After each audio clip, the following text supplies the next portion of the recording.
My next question is related to economic impact.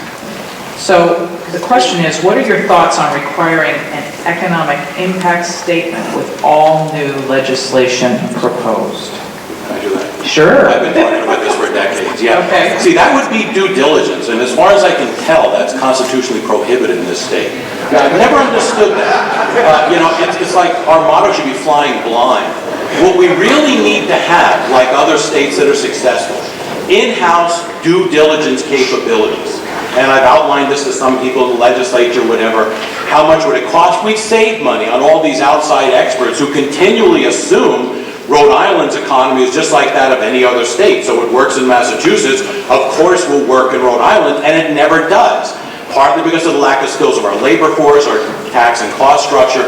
Yes, we should do it, but it should be in-house, and we should require that that be done and provide that resource. The fact that we don't is really embarrassing in the age that we're in. I mean, implicitly what we end up saying is, information age, hold the information.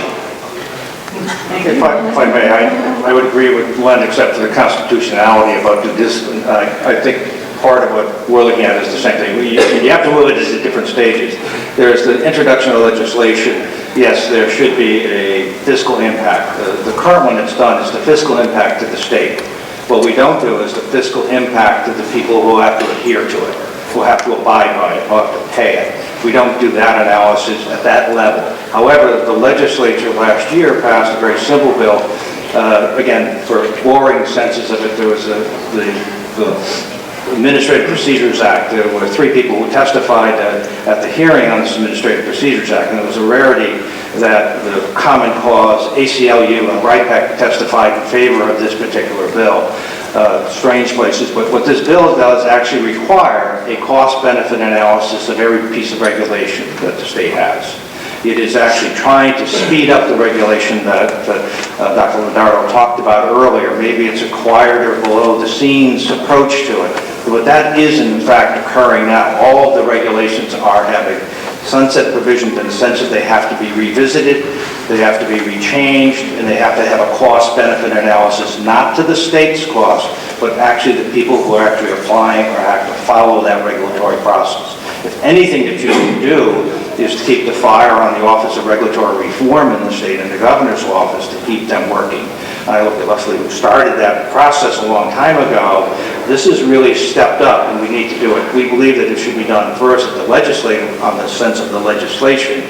But once it's done, the regulatory issue should have that cost-benefit analysis. It should be public, and it should be debated. Without it, we don't really know what we're doing in the sense of what's the impact of it. But who should do it? That's the other issue. Who should do it? Well, the interesting part is actually required of the department to be reviewed by the Office of Regulatory Reform. And once we start to see them, I agree with you that it needs to have some external review them to make sure that they're reasonable and accurate. And I think that has to happen. So, not as technical on the legislation. We also need to broaden the idea of impact and make it more cohesive so that something that benefits this group doesn't hurt another group over here, that there's opportunities for leverage and synergy. So take a simple concept that I know we all support, which is buying local more. So are there opportunities through this legislation that this would create opportunities for other Rhode Island companies or other Rhode Island industries to do that? Impact can't always be jobs. A lot of you own businesses. You don't wake up, I don't think, every morning and say, how can I add jobs? You want to add sales, you want to sell your inventory, you want to grow your company in PS. You may need to add jobs to do that, but that simple metric is a very, very challenging one. So how we define the impact and how we look at it within the system, I think, is as important as one piece of legislation at a time. And what that strict cost benefit is, I think that's important. I also would lobby that we look at it